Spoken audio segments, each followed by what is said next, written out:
بسم اللہ الرحمن الرحیم نحمدہ و نصلی و نسلم علی خاتم الانبیاء والمرسلین وعلی آلہ و صحبہ و اہل بیتہ اجمعین اما بعد۔ ختم نبوت پہ ڈاکہ دیکھیں بانی دارالعلوم دیوبند قاسم ننوتوی مسلمانوں کا جو اجماعی عقیدہ ہے کہ حضور سرور کونین حضرت محمد مصطفیٰ صلی اللہ علیہ وسلم وہ خاتم النبیین ہے، اس کا انکار۔ تعزیر الناس صفحہ 3 مطبوعہ مکتبہ امدادیہ دیوبند، اور جو ہے مولوی مسافر کتب خانہ یہ قدیمی پاک کراچی کا، اس کا جناب صفحہ 4 ہے۔ کہتے ہیں اول معنی خاتم النبیین معلوم کرنے چاہیے۔ سو عوام کے خیال میں تو رسول اللہ صلی اللہ علیہ وسلم کا خاتم ہونا بئی معنی ہے کہ آپ کا زمانہ انبیاء سابق کے زمانہ کے بعد اور آپ سب میں آخری نبی ہیں۔ کہتے یہ عوام کے خیال میں، مگر اہل فہم پر روشن ہوگا کہ تقدم یا تاخر زمانی میں، زمانے کا پہلے ہونا یا پیچھے ہونے میں بالذات کچھ فضیلت نہیں۔ پھر مقام مدح میں ولاکر رسول اللہ و خاتم النبیین فرمانا اس صورت میں کیوں کر صحیح ہو سکتا ہے؟ کہتے ہیں حضور کی فضیلت مدح وغیرہ میں یہ ایت پڑھنا کہاں درست ہو سکتا ہے؟ یہ حضور کی شان ہی نہیں ہے۔ زمانے کا پہلے یا پیچھے ہونا یہ کوئی فضیلت نہیں ہے، حالانکہ رب تعالیٰ نے اسے مقام مدح میں بیان فرمایا، اور فرمایا کہ ما کان، سورۃ الاحزاب کی یہ آیت نمبر 40 ہے، پارہ نمبر 22، ما کانا محمد ابا احد من رجالکم ولکن رسول اللہ وخاتم النبیین وکان اللہ بکل شیء علیما۔ ہر بچے کو یہ زبانی یاد کرا دینی چاہیے، اور اس کی شرح جو خود سرکار نے فرمائی، انا خاتم النبیین لا نبی بعد۔ یہ اہل فہم کا کہتا ہے جی ان پر روشن ہے کہ یہ کوئی فضیلت نہیں۔ اس دنیا کے سارے اہل فہم جمع ہو جائیں تو ان کی عقلیں مل کر عقل مصطفیٰ کے برابر نہیں ہو سکتی۔ یہ معنی خود سرکار نے کیا، یہ عوام کا خیال نہیں ہے کہ آپ کا زمانہ انبیاء سابق کے زمانے کے بعد ہے۔ حضور خود فرما رہے ہیں کہ میں آخر النبیین ہوں۔ کس معنی پر؟ لا نبی بعدی۔ لا نفی جنس ہے، جنس سے نبوت کی نفی کر دی۔ حقیقی، عرضی، جناب و ذلی، روزی، کسی قسم کا کوئی نبی نہیں ہو سکتا۔ اسی کتاب میں صفحہ 13 پہ آگے کہتا ہے ننوتوی، غرض اختتام اگر بئی معنی تجویز کیا جائے جو میں نے عرض کیا تو آپ کا خاتم ہونا انبیاء گزشتہ ہی کی نسبت خاص نہ ہوگا، بلکہ اگر بالفرض آپ کے زمانہ میں بھی کہیں اور کوئی نبی ہو، جب بھی آپ کا خاتم ہونا بدستور باقی رہتا ہے۔ پھر کیسے خاتم ہونا بدستور رہے گا؟ خاتم کا معنی یہ ہے سلسلہ نبوت کو ختم کرنے والے۔ تو جب آپ کے زمانے میں کہیں اور نبی ہو تو پھر آپ خاتم رہیں گے۔ اسی کے صفحہ آگے 24 پہ بکواس کرتا ہے کہ بالفرض اگر بعض زمانے نبوی بھی کوئی نبی پیدا ہو، صرف زمانے کی بات نہیں، بعد میں بھی، تو پھر بھی خاتمیت محمدی میں کچھ فرق نہ آئے گا۔ خاتمیت رہے گی کہاں؟ دی اینڈ رہے گا کہاں؟ خاتمیت کا معنی تو ہے دی اینڈ۔ چہ جائے کہ آپ کے معاصر کسی اور زمین میں، یا فرض کیجیے اسی زمین میں کوئی اور نبی تجویز کیا جائے، کہتا آپ کے زمانے میں کسی اور زمین میں، زمینیں بھی چونکہ آسمانوں کی طرح 7 ہیں، تو یا فرض کیجیے اسی زمین پہ جس پہ ہم بستے ہیں کوئی اور نبی تجویز کیا جائے، اسے تو کہتا ہے کیا فرق پڑنا ہے، بعد میں بھی کوئی آ جائے تو خاتمیت محمدی۔ تو حضور کے تو خاتمیت کا معنی یہ ہے لا نبی بعدی، اور اس پر ایک حدیث نہیں ہے، متعدد حدیثیں اس پر۔ قرآن مجید کی کم از کم 100 آیتوں سے عبارت النص، اشارت النص، دلالت النص، اقتضاء النص سے، اور 200 مستند صحیح حدیثوں سے ختم نبوت کا مسئلہ کلیئر ہے، اور اس کی ماشاءاللہ بار شریعت حصہ اول تو ہے ہی ہے، ہمارے پیر بھائی مفتی محمد امیر قادری اطاری رحمہ اللہ نے بذل القوہ فی مسئلۃ ختم نبوہ کے نام سے پچھلی ایک صدی سوا صدی میں ہمارے اکابر کے سارے کام کو جمع کرنے کی ماشاءاللہ محنت کی. جوانی میں دنیا سے پردہ کر گئے لیکن 18 ضخیم جلدیں وہ موجود ہیں. اس میں اعلیٰ حضرت کے سارے رسائل، پیر میر علی شاہ کے سارے رسائل، بعض ایسے ایسے بزرگوں کے جن کا علم بھی نہیں تھا کہ انہوں نے بھی اس پر لکھا. سب سے پہلے اس کے رد میں حضرت علامہ غلام محی الدین قصوری انہوں نے لکھا تھا، یا علامہ غلام دستگیر قصوری، ان میں سے ایک بزرگ نے مرزا کے رد میں. تو وہ رسالہ بھی اس میں موجود ہے. پیر صاحب سیال شریف حضرت خواجہ ضیاء الدین خواجہ ثالث، ان کا بھی رسالہ موجود ہے، اور دیگر بزرگوں کے. تو یہ ہے جناب ختم نبوت پہ سیدھا سیدھا ڈاکہ. اور اسی کتاب میں ایک جگہ اس نے مرتبے کے لحاظ سے کہا ہے کہ نبی جو ہے وہ اپنی امت میں ممتاز ہوتا ہے علوم میں. کس میں؟ علوم میں. راہ عمل تو اس میں بسا اوقات امتی نبی کے برابر بلکہ بڑھ بھی جاتا ہے استغفر. حالانکہ امتی کا عمل تو نبی کے صحابی کے برابر نہیں ہے، بعد کے امتی کا. کہ حدیث میں فرمایا کہ وہ ایک مٹھی جو راہ خدا میں دے میرا صحابی، تم سونا بھر صدقہ کرو تو تم برابر نہیں ہو سکتے. تو یہ تبلیغی جماعت کے جب گشتے لگاتے ہوں گے 3 دن کے چلے، اور یہ تو پھر اپنے آپ کو جناب معاذ اللہ وہ کئی نبیوں سے اونچا سمجھتے ہوں گے. تعویل اس کی اب کیا کرتے ہیں دیکھیں جی. ایک پیغمبر نے عمر پائی 60 70 63 سال، تو اس میں ان کو اس حساب سے نمازیں پڑھنی، روزے رکھنے یعنی وہ نصیب ہوئے. اور ایک بندہ عمر پاتا ہے 100 سال تو اسے زیادہ سال روزے رکھنے اور زیادہ. یہ مطلب ہے بھائی کروڑ برس بھی مل جائے اور ادھر پیغمبر کی 1 برس ہو، تو کیا یہ عمل درجے میں اس عمل کے برابر ہو سکتے ہیں؟ چہ جائے کہ بڑھ جائے. تو یہ صرف انگریز کے ایما پر امت میں انتشار پھیلانے کے لیے کہ اس نے ایک اپ ٹو ڈیٹ طبقہ پیدا کیا نا، جو زہر سنت کا قاتل تھا وضاقتہ میں، انگریز کی وہ پیروی کرنے والا، یہ بابو ودرا. دوسرا انہوں نے کہا کہ یہ محراب و منبر والوں میں سے، پگڑی اور داڑھی والوں میں سے ایسے لوگ منتخب کرو جو روح محمد ان کے بدن سے نکالیں. وہ جو اقبال نے جس کی طرف اشارہ کیا نا، وہ پوری جو ان کی سازش تھی اس کا وہ خلاصہ بیان کیا کہ گویا انہوں نے جو نتیجہ نکالا تھا میں مغلوب کرنے کے لیے، وہ کیا تھا کہ یہ فاقہ کش موت سے ڈرتا نہیں ذرا، یہ فاقہ کش جو موت سے ڈرتا نہیں ذرا، روح محمد اس کے بدن سے نکالو، عشق رسول ان کا ختم کرو. تو یہ توہین کا دروازہ انہوں نے کھولا منبر و محراب سے. اب آپ اندازہ کریں یہ واضح لفظوں میں کیسا ختم نبوت پہ ڈاکہ ہے. اس نے کہا کہ آ جائے تو ختمیت باقی رہے گی، ختم نہیں ہوگی. تو مرزے نے کہا میں آ گیا ہوں. تو مرزے کے لیے راستے انہوں نے کھولے. اور 74 کے مارکے میں نورانی صاحب جب باس کر رہے تھے تو مرزا طاہر وہ لے آیا تھا یہ کتاب. تو مسٹر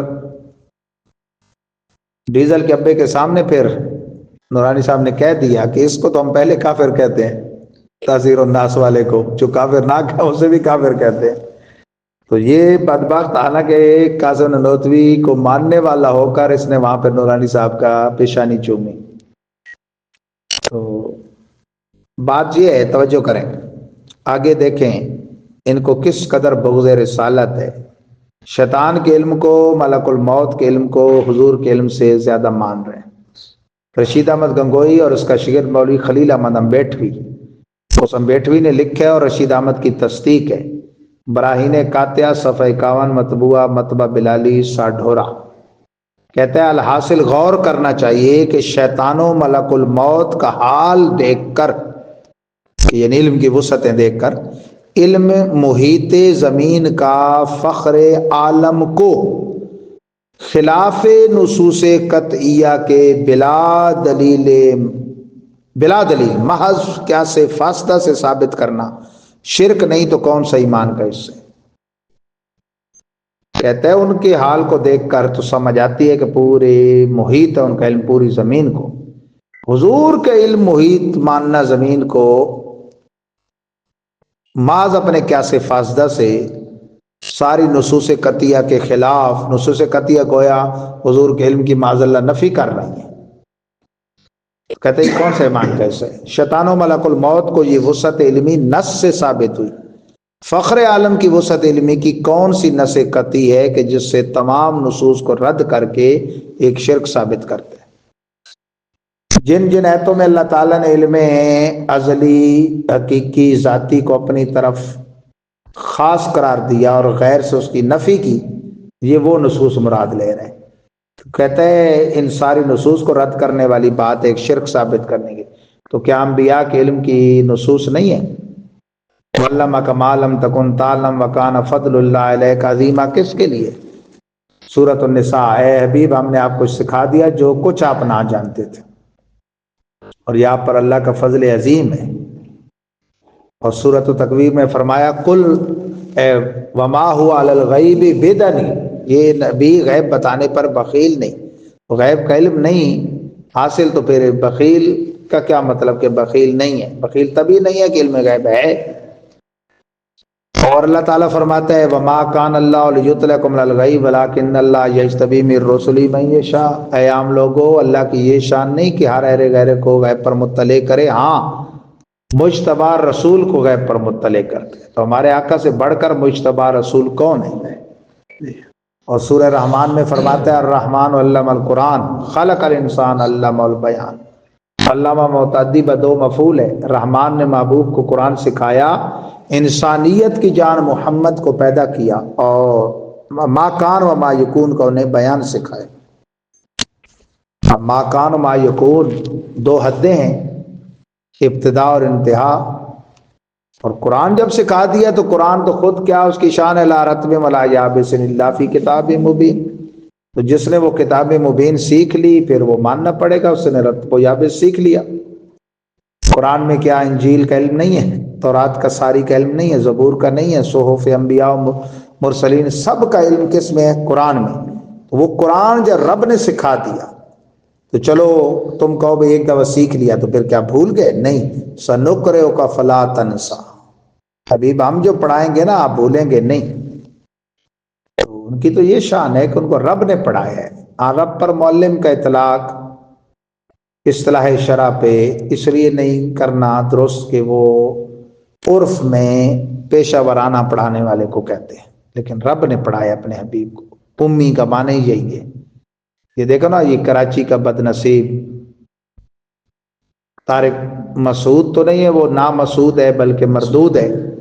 اس نے معاذ اللہ وہ باہر جا کے بکواس کیا امی بمانا نہ پڑھ. امی بمانا نہ پڑھ نہیں، بے پڑھا. بے پڑھا اور ان پڑھ میں فرق ہے. یعنی اپنے بندے بشر، اپنے جیسے بندے بشر سے جو نہیں پڑھا، اللہ نے جو پڑھایا. اقرا. سبحان اللہ. اعلیٰ حضرت کہتے ہیں ایسا امی کس لیے منت کشے استاذ ہو، ایسا امی کس لیے منت کشے استاذ ہو. اقرا و ربک الاکرم اس کو کافی نہیں؟ استاد کے سامنے کیوں گھٹنے ٹیکے؟ اور مفتی احمد یار خان نعیمی اس کی ترجمانی کرتے ہیں لکھے نہ پڑے جناب والا، یعنی کسی بندے بشر سے لکھے نہ پڑے جناب والا، شاگرد رشید حق تعالی. ہمارے آقا کے علم کا انکار اور ابلیس اور اسرائیل علیہ السلام کے علم کا، ہمارے آقا کے علم کا انکار اور ابلیس کے علم کا اقرار. ظاہر ہے ہر کوئی اپنے بڑوں کی تعریف کرتا ہے، ہاں ٹھیک ہے نا.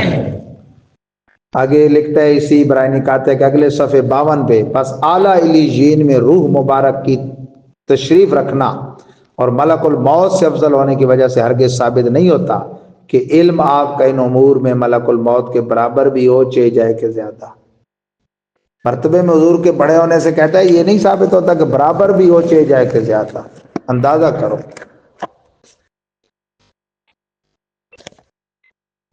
ملک الموت کا درجہ علمی رسول پاک کے درجہ علمی سے بڑھا رہے، تو درجہ تو بڑھتا ہی علم سے ہے. اور اسی طبقے کے ایک لیڈر مولوی اشرف علی تھانوی، جس کو اعلیٰ حضرت کے مقابلے میں یہ دھکے سے 14ویں صدی کا مجدد ثابت کرتے ہیں، تو حضور اکرم کو عالم غیب کہنے کے مسئلہ پر گفتگو کرتے ہوئے لکھتا ہے، حفظ الایمان صفحہ 6 ہے، مطبوعہ تھانہ بھون جو وہیں کی چھپی ہے جدھر کا یہ تھا، اور یہ ملتان کتب خانہ مجیدیہ والے جو چھاپتے ہیں اس کا صفحہ 13 ہے۔ ایک بحث کرتے ہوئے علم غیب کی کہتا ہے، پھر یہ کہ آپ کی ذات مقدسہ پر علم غیب کا حکم کیا جانا اگر بقول زید صحیح ہے، بے حضور علم جانتے ہیں، تو دریافت طلب یہ امر ہے کہ اس غیب سے مراد بعض غیب ہے یا کل غیب؟ اگر بعض علوم غیبیہ مراد ہے تو اس میں حضور ہی کی کیا تخصیص ہے؟ ایسا علم غیب تو زید، عمر، بکر، بلکہ ہر صبی و مجنون یعنی بچے اور پاگل، بلکہ جمیع حیوانات و بہائم کے لیے بھی حاصل ہے، تو چاہیے کہ ان سب کو عالم الغیب کہا جائے۔ استغفر اللہ، یعنی کہتا ہے کلی تو ہو نہیں سکتا، حالانکہ حضور کا علم کلی ہے، کلی اضافی، منطق بھی نہیں آتی نا ان بد نصیبوں کو، کلی حقیقی نہیں ہے، کلی اضافی وہ ہوتی ہے جو بعض کے مقابلے میں کلی، بعض کے مقابلے میں جزئی۔ مخلوق کے مقابلے میں کلی ہے کہ ما کان و ما یکون، اس کی دو حدیں ہیں۔ اللہ کے علم کے مقابلے میں جزئی ہے کہ اللہ کا علم غیر محدود ہے۔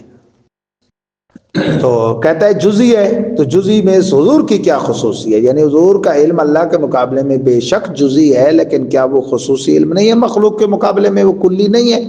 از ما کان تا ما یکون، کہتا ہے پھر ان سب کو بھی استغفر اللہ، زید، عمر، بکر، بچے، پاگلوں اور جانوروں کو بھی عالم غیب کرنا چاہیے۔ یعنی حضور کے علم کو تشبیہ دے رہے تو کتنی گھٹیا، اور خود ان کے ایک دوسرے پر فتوے آج تک سر پھٹول رہے ہیں۔ بعض کہتے ہیں کہ یہاں ایسا بمانا ہے اتنا، اور بعض کہتے ہیں ایسا بمانا ہے مثل، تو جو اتنا کہتے ہیں انہوں نے ان پہ فتویٰ لگائے ہے کہ اچھا تم مقدار میں صرف تھوڑا علم رسول اللہ کتنا ہی مانتے ہو جتنا ان چیزوں کا علم ہے، انہوں نے ان کو کافر کہہ دیا، اور جو مثل مانتے ہیں ان کو انہوں نے کافر کہہ دیا کہ ان چیزوں کے حضور کے علم کو تم جانوروں کے علم کے مماثل کہتے ہو۔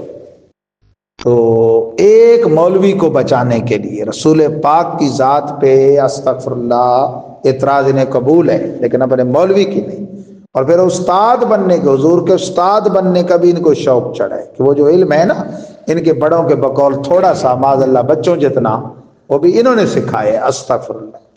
براہین قاطعہ صفحہ 26 پہ مطبوعہ ساڈورا، خلیل احمد بیٹوی کسی دیوبندی بزرگ کا قصہ لکھتے ہوئے لکھتا ہے کہ مدرسہ دیوبند کی عظمت حق تعالیٰ کی درگاہ پاک میں بہت ہے۔ کتنی بہت ہے کہ 100 عالم یہاں سے پڑھ کر گئے، وہ تو آپ نے ان کی شانیں دیکھ لی کیسے عالم ہے، اور خلق کثیر کو ظلمات ضلالت سے نکالا، خود گرے ہوئے ہیں، کہ خود گرے ہوئے میں حاشیہ لگا رہا ہوں۔ یہی سبب ہے کہ ایک صالح فخر عالم کی زیارت سے خواب میں مشرف ہوئے تو آپ کو اردو میں کلام کرتے دیکھ کر پوچھا کہ آپ کو یہ کلام کہاں سے آ گئی، کلام ان کے یہاں مؤنث ہے، آپ تو عربی ہیں۔ فرمایا جب سے علماء مدرسہ دیوبند سے ہمارا معاملہ ہوا ہم کو یہ زبان آ گئی۔ یہ بھی فیضان ہے دیوبندیوں کا، سبحان اللہ۔ اس سے مرتبہ اس مدرسہ کا معلوم ہوا کہ حضور کو بھی اردو انہوں نے سکھائی ہے، حالانکہ قرآن فرماتا ہے ہم جو بھی نبی بھیجتے ہیں قوم کی زبان میں بھیجتے ہیں، تو حضور ساری قیامت تک آنے والی قوم کے چونکہ نبی ہیں تو قوم کی جتنی زبانیں ہیں وہ سرکار جانتے ہیں۔ کس طرح وہ ما ارسلنا من رسول الا بلسان قوم، نہیں الا بلسان قوم جس میں آیا ہے، نہیں بھیجا ہم نے کسی رسول کو مگر اس قوم کی زبان کے ساتھ۔ من نبی جی نے یا من رسول نے، الا بلسان قوم، وما ارسلنا من نبی جی الا بلسان قوم۔ تو یہ دیکھیں جی، استغفر اللہ استغفر اللہ استغفر اللہ۔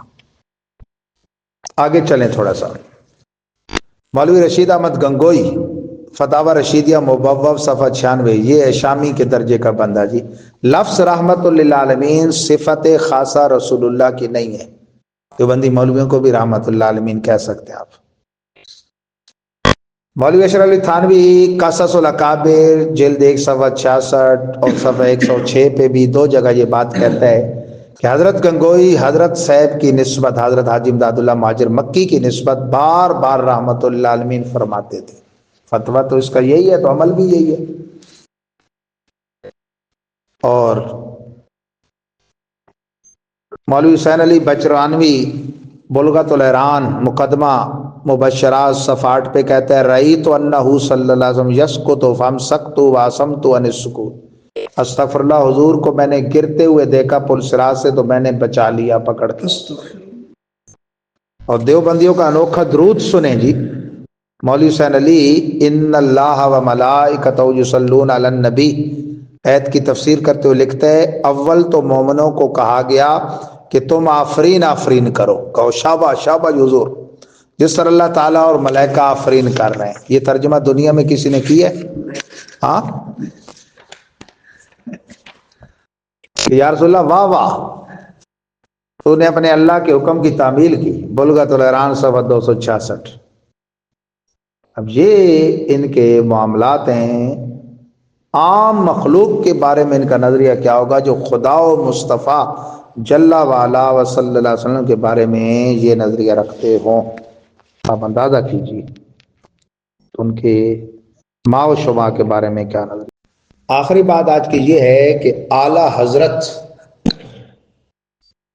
امام اہل سنت مجدد دین و ملت امام احمد رضا خان محدث بریلوی رضی اللہ تعالیٰ عنہ، انہوں نے اکابر دیابنا وابیہ وغیرہ کی تکفیر کی یا نہیں کی تو کیوں کی؟ کیا وہ جناب شرک کی مشین انہوں نے چلائی ہوئی تھی جیسا یہ الزام دھرتے ہیں؟ تو وہ بات سمجھیں.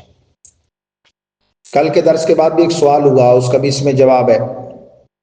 اسماعیل دیلوی ابو الوہابیہ، حالانکہ دونوں کے ٹانڈے اس سے ملتے ہیں، غیر مقلدین کے بھی اور یہ گلابی وابیوں کے بھی. اس کی 78 وجوہ کفر اعلیٰ حضرت نے بیان کی ہیں لیکن تکفیر نہیں کی، اور فرمایا کہ مقام احتیاط میں تکفیر سے زبان کو روکنا ہمارے یہاں معتبر ہے. میں وہ اعلیٰ حضرت کے الفاظ مشکل ہیں، میں نے آسان لفظ بولے. مقام احتیاط میں اکفار و تکفیر سے کف لسان ماخوذ و معتبر ہے. ہاں ہم خود کہیں گے نہیں، کوئی کہے گا تو روکیں گے نہیں. ہمارے نزدیک اس کا معاملہ فرمایا یزید کی مثل ہے. تو خود کافر ہم کہتے نہیں، سکوت کرتے ہیں، کوئی کہے تو منع نہیں کرتے. البتہ سخت دال مدل ہے. جبکہ اکابر دیوبند میں سے 4 منتخب افراد قاسم ننوتوی، رشید احمد، خلیل احمد اور اشرف علی، ان کی اور مرزا قادیان کی آپ نے تکفیر کی ہے. ان کی کفریہ عبارات پر ایک تو ان کو بار بار سمجھایا، اتمام حجت کی اکابر دیوبند کی، اور قادیانی کا مسئلہ بالکل حد تواتر تک پہنچ چکا تھا. گستاخیوں کا اور علماء کے دیگر کے بھی فتوے موجود تھے. تو یہ باتیں اعلیٰ حضرت نے عربی میں لکھ کر اور ان کے مطالب علماء حرمین طیبین کو پیش کی. حسام الحرمین علی منہر الکفر والمین کے نام سے وہ موجود ہے. 2 کتابیں ضرور پڑھنی چاہیے اعلیٰ حضرت کی، تمہید ایمان اور حسام الحرمین. تمہید ایمان میں آپ نے یہ بیان کیا ہے کہ ایک مومن کو جان ایمان صلی اللہ علیہ وسلم کے لحاظ سے کیا عقیدہ رکھنا چاہیے، تب وہ مومن رہے گا. اور یہ جو ہے حسام الحرمین علی منہر الکفر والمین میں علماء حرمین طیبین کی تصدیقات اور وہ فتاوی ہیں کہ جو اعلیٰ نے ان کی عبارتیں پیش کی اور اس پر ان سے جواب طلب کیا. تو 33 یا 34 علماء حرمین طیبین اور 274 اس وقت کے جید علماء متحدہ ہندوستان، انہوں نے تصدیق کی، جس کا خلاصہ ہے من شک فی کفر وذاب فقد کفر. جو ان طواغیت اربعہ قاسم، رشید، خلیل، اشر اور مرزا قادیاں 5واں کہ کفریات پر مطلع ہو کر ان کو کافر و مرتد نہ مانے، وہ خود کافر ہے. ٹھیک ہے نا جی؟ تو جب اتمام حجت ہو جائے تو پھر ایک عبارت بھی کافی ہے. وہ مشہور عبارتیں یہی ہیں، قاسم نانوتوی کا مسئلہ ختم نبوت پہ ڈاکہ زنی، اشرف علی تھانوی کا علم غیب مصطفیٰ کو مجانین و باہم کے علم سے تشبیہ دینا، 20 سال اس کے بعد خط و کتابت ہوتی رہی ہے اہتمام حجت کے لیے، نہیں مانا، اور 39 برس غالباً زندہ رہا ہے، کیونکہ اعلیٰ حضرت کا وصال ہو گیا، بعد میں بھی یہ زندہ رہا ہے۔ حضرت حجت الاسلام سے بھی مسجد وزیر خان لاہور میں مناظرہ طے ہوا لیکن نہیں آیا تھا، یہ ڈبہ بھی اس کے لیے ریزرو کرایا گیا۔ اور جو ہے رشید اور خلیل، خلیل کی لکھی ہوئی براہین، اس پر رشید کی تصدیق، مسئلہ امکان اور وقوع قسم، ان عبارتوں پر تکفیر ہے۔ تو جو اہل علم ان کو جانتے ہیں عبارتوں کو اور پھر ان کو کافر نہیں کہتے یا ان کی سائڈ لیتے ہیں یا توجیحات بیان کرتے ہیں، بالکل ان کے شر سے بچنا چاہیے۔ انہی میں سے ایک بڑا نام ہے، لوگ گھبراتے ہیں، ہم تو کلیئر کٹ بات کرتے ہیں، جسٹس کرم شاہ ازہری نے مسئلہ ختم نبوت میں جو اس کی عبارت ہے اس کی صفائیاں پیش کی ہیں بانی دارالعلوم دیوبند کی۔ پہلی بات تو ہے کہ نامینیٹ بانی دارالعلوم دیوبند کی کتاب پہ سنی بریلوی عالم کی تقریر لکھنے کا تو کیا بنتا ہے؟ اور دنیا میں ایسی تقریر آپ نے کبھی دیکھی ہے کہ جس میں طلاق نامے کی طرح یہ لکھا جائے کہ میں بقومی ہوش و حواس دہمی اس کو بار بار پڑھا اور یہ وہ اور جناب، اور پھر گرفت ہوئی، کافی علماء کرتے رہے، زبانی بھی، آمنے سامنے بھی، خط و کتاب ریٹن، کسی کی نہیں مانی۔ پھر لکھا مسئلہ ختم نبوت میری نظر میں، تحذیر و ناز میری نظر میں، وہ تو صرف تقریر تھی نا، پورا رسالہ لکھا، اس میں بھی جا بجا اس طرف کہ تو گیا ہے، اور جملے بھی لکھے کہ جی جو اس عبارت کے دوسرا پہلو تھا اور بھیانک نتائج تھے اور مرزائی سے فائدہ اٹھا سکتے تھے، میری اس طرف توجہ نہیں گئی جس طرح مولانا شاہ احمد رضا خان کی گئی۔ پھر بھی اینڈ کس پہ کیا کہ باوجود اس کے میں مولانا قاسم العلوم والخیرات یہ لقب بھی لکھا کو کافر نہیں کہتا۔ تو ٹھیک ہے، ہم نے جسٹس کرم شاہ ازہری کا زمانہ نہیں پایا، بعض لوگوں نے جھوٹی توبہ بھی مشہور کی ہوئی ہے، ہم تکفیر نہیں کہتے کرتے، لیکن تدلیل و تفسیق میں ہم پیچھے نہیں رہتے، اور ہم اپنے متعلقین کو بھیرا کے مدرسے میں پڑھنے، بھیرا کے سلسلے میں بیعت کرنے سے روکتے ہیں، بالکل اعلیٰ حضرت کے نقش قدم پہ چلتے ہوئے، کہ اسماعیل چونکہ ان سے پہلے مر کھپ گیا تھا، وہ تو پٹھانوں نے اسے پار کر دیا نا، میں بیان کر چکا ہوں۔ تو عبارتیں سامنے تھیں اور ساتھ مشہور تھا کہ نزا سے پہلے مرض وفات میں اس نے بندوں کے سامنے اپنے کتابوں سے، عبارتوں سے رجوع کیا، تو اعلیٰ نے تکفیر نہیں کی، لیکن فرمایا کہ ہم کوئی کرے گا تو منع نہیں کریں گے۔ آپ کے خلیفہ صدر اللہ فاضل نے کی، حضرت شاہ فضل خیر آبادی آپ سے پہلے کر گئے، وہ اس کے زمانے میں تھے، امتناع النظیر لکھی آپ نے، اور تحقیق الفتویٰ، کیونکہ شفاعت کے مسئلے میں اس نے بڑی گڑبڑ کی اور حضور کی نظیر کو ممکن مانا، تو ان دو کے رد میں انہوں نے لکھا تحقیق الفتویٰ فی ابطال تغویٰ المعروف شفاعت مصطفیٰ، ہمارے استاد علامہ عبدالحکیم شرف قادری نے ترجمہ کیا ہے، اور امتناع النظیر کا ایک مصباحی عالم نے ہندوستان سے ترجمہ کیا، وہ فارسی میں۔ تو بعض ہمارے لوگ کہتے ہیں کہ من شک فی کفر و عذاب فقد کفر، آپ کہتے ہو، تو پھر اس کی تکفیر کی تھی شاہ فضل خیر آبادی نے، اگر گستاخی پر تھی اور درست تھی تو اعلیٰ حضرت نے نہیں کی، تو اعلیٰ حضرت یہ فتویٰ نہیں لگے گا من شک فی کفر و عذاب فقد کفر، اور اگر وہ غلط کی تھی، کفر نہیں ثابت تھا، تو وہ خود کافر ہوئے کہ نہیں؟ کہ کسی کو کافر کہا جائے جبکہ وہ نہ ہو تو کہنے والے کی طرف لوٹتا ہے۔ اور پھر آگے بھی اعتراض بڑھاتے ہیں، وہ اس سائل نے تو نہیں کیا، مولانا صہیب صاحب نے کل سوال کیا تھا، لیکن میں کر دیتا ہوں کہ بھئی اگر اعلیٰ حضرت نے نہیں کی اور یہی درست ہے تو پھر صدر اللہ فاضل نے تکفیر کی تو ان کا کیا حکم ہے؟ وہ تعالیٰ کے شاگرد پہلے تو نہیں ہے۔ تو بات یہ ہے کہ اتمام حجت اور دلائل قاہرہ اور محقق کے نزدیک جو حکم ہے وہ اس کا پابند ہے، ٹھیک ہے نا جی؟ اعلیٰ حضرت نے یہ جو حدیث کا حکم ہے کیا کہ السر بالسر والعلانیہ بالعلانیہ، خفیہ کی خفیہ، ظاہری کی ظاہری توبہ، اس کو حمل کیا کس پر؟ اعمال پہ، کہ اعمال میں جو گناہ ہے نا ظاہری، اس کی ظاہری توبہ اور چھپے چھپے۔ لیکن ایمان و کفر کا معاملہ نازک ہے، اس کی عبارتیں اگرچہ ظاہر تھیں، چھپی ہوئی تھیں اور پھیلی ہوئی تھیں، اور وہ بات توبہ والی اگرچہ اس طرح نہیں مشتہر، ریٹن مشتہر نہیں تھی کہ اس نے ریٹن توبہ کی ہو، لیکن وہ چلی آ رہی تھی اس کے معتقدین کے حوالے سے کہ بھئی وہ توبہ کر گئے۔ تو ایمان و کفر کا مسئلہ تھا، آپ نے احتیاط کی، اور لفظ بھی یہی بولے کہ ہمارے نزدیک مقام احتیاط میں کف لسان یعنی زبان کو روکنا ماخوذ ہو، معتبر ہے۔ اور مزید بھی کسی نے تفصیل پڑھنی ہو تو الموت الاحمر، علامہ مفتی اعظم عالم اسلام شہزادہ اعلی حضرت تاجدار اہل سنت مصطفیٰ رضا خان نوری کی، وہ پڑھ لیں انشاءاللہ، مسئلہ آپ پر آشکار ہو جائے گا۔ اور فتاوی صدر الافاضل کو بھی دیکھ لیں کہ انہوں نے کیوں تکفیر کی، انہوں نے ماشاءاللہ اکا کے حق اور بڑا جاندار وہ مقالہ لکھا ہے۔ تو ہر چیز پر نظر ہونی چاہیے، اور آج بھی یہی ہے کہ مقام احتیاط میں اکفار و تکفیر سے گریز کرنا چاہیے۔ یہی جسٹس کرم شاہدری کا مسئلہ ہے نا کہ بظاہر من شک فی کفر و عذاب فقد کفر، جس کے بارے میں ہے اس کی کتاب پر تقریر، اور پھر وہ تکفیر میں جناب زبان کو روکنا۔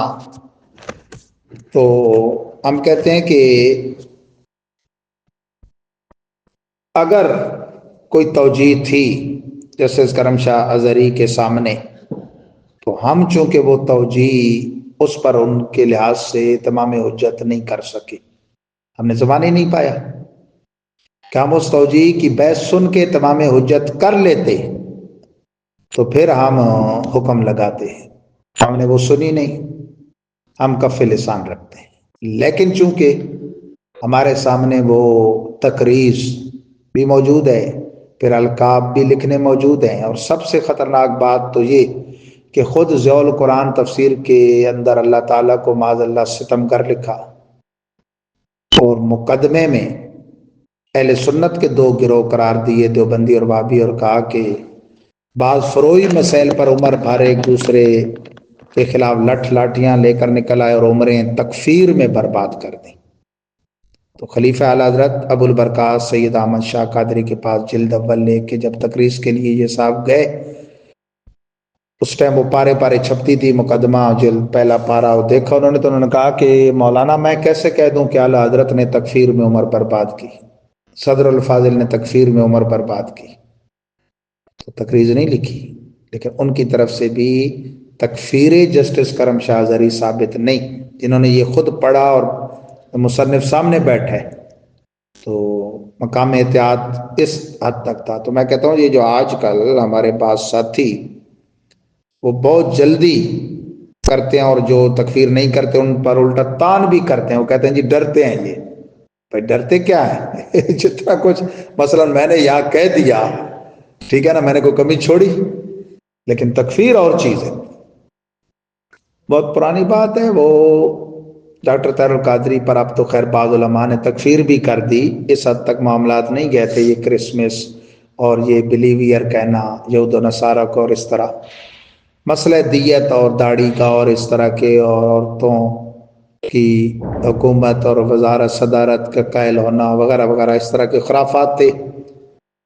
تو ایک طالب علم تھا ہمارے استاد مفتی محمد رضا المصطفیٰ ظریف القادری سے، وہ بحث کر رہا تھا، وہ چاہتا تھا کہ انہیں کافر کہیں۔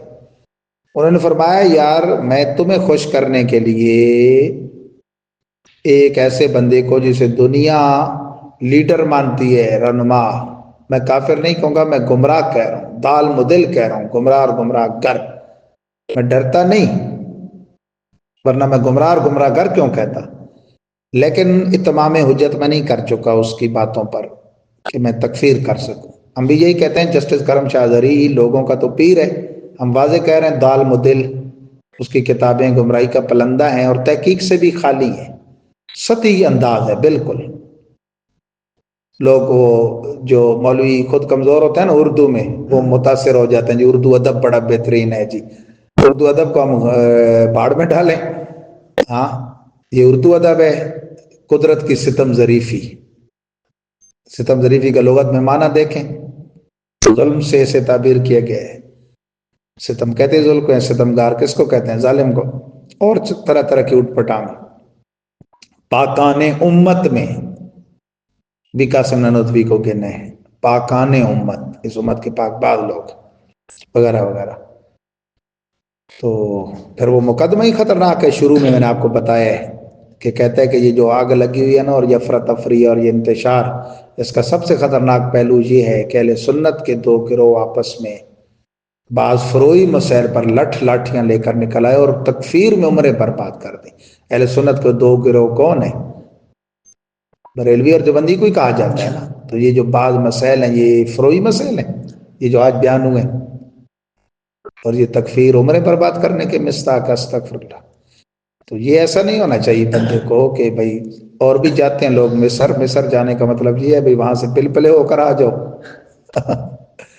تو اللہ تعالی ہمیں استقامت دے اہل سنت کا عقیدے اور اعلیٰ حضرت کے مسلک پہ. آمین اللہم صلی. جی سوال کریں. بعض ہمارے کچھ والدین ہوتے ہیں جو اپنے بچوں کو جو ہے نا نجدی قرآن حضرات کے پاس بھیجتے ہیں قرآن پاک حفظ و نظر کے لیے، تو یہ کیسا ہے یعنی ان کے پاس پڑھانا صرف قرآن پاک؟ اپنے بچوں کو کیسی تعلیم دلوانی چاہیے، اس کا ضابطہ تو خود حدیث پاک میں موجود ہے. یہ جو محترم اقبال صاحب مظہری نے سوال کیا آپ نے سن لیا کہ بعض والدین وہابیہ کے پاس تعلیم قرآن کے لیے بچوں کو بھیجتے ہیں. حدیث پاک میں ہے جسے امام محقق سیوطی نے الجامع الصغیر میں نقل کیا، دو جہاں کے سردار صلی اللہ علیہ وسلم نے فرمایا ادبوا اولادکم علی ثلاث خصال حب نبیکم و حب اہل بیتہ و قراءۃ القرآن. اولاد کو علم و ادب کی تین خصلتیں سکھاؤ، حب نبی، حب اہل بیت نبی اور قراءۃ قرآن. تو اب ایسا استاد بنانا کہاں جائز ہوگا کہ جو حب نبی اور حب اہل بیت نبی سے چڑھتا ہو اور صرف گلے سے اوپر اوپر قرآن پڑھنا پڑھانا چاہتا ہو، جیسا حدیث میں خارجیوں کی یہ علامت تو بیان ہوئی ہے.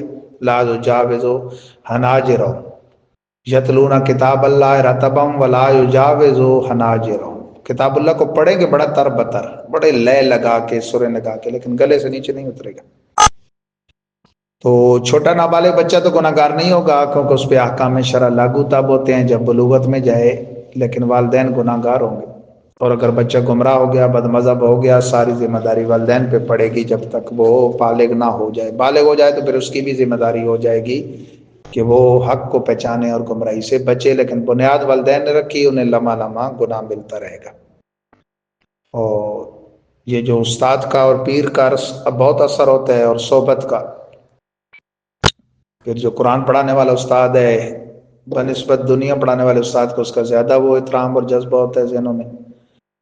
ہاں اگلے سوال کی ایک میں آپ کی شک بڑھا دیتا ہوں کہ والدین کی غلطی سے کسی نے بچپن میں ایسا پڑھ لیا، اب بڑا ہوا اسے شعور ہو گیا حقیقت کا، سنیت کا، مذہب حق کا، تو کیا وہ اس استاد کی تعظیم کرے گا کہ نہیں؟ تو ہرگز بد مذہب استاد کی تعظیم نہیں ہے.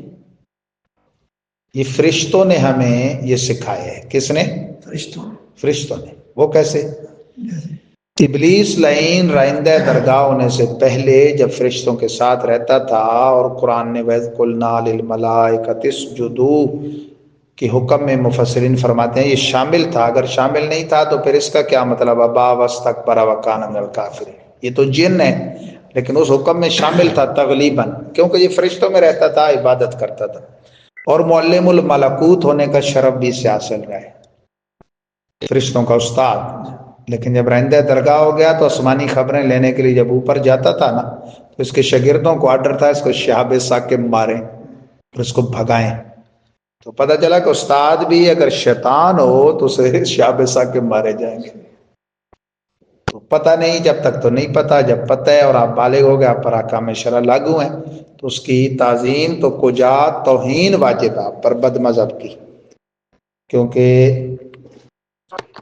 فتاوا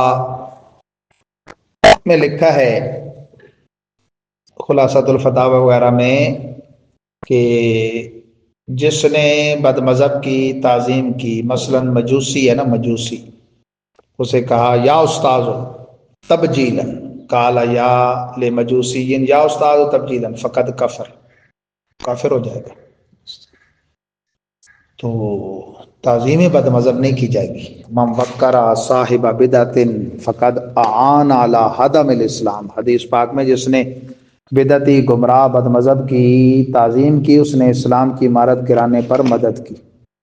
اللہ تعالی ہمیں اور ہماری آل اولاد کو بد مذہبوں کی صحبت سے بچنے کی توفیق عطا فرمائے، آمین. اللہم صلی علی سیدنا مولانا محمد طب القلوب و دوائها وعافیت الابدان و شفائها ونور الابصار و ضیائها وعلی آلہ وصحبہ دائما ابدا. ربنا آتنا فی الدنیا حسنہ وفی الآخرۃ حسنہ وقنا عذاب النار. صلی اللہ تعالی علی خیر خلقہ سیدنا مولانا محمد وآلہ وصحبہ اجمعین.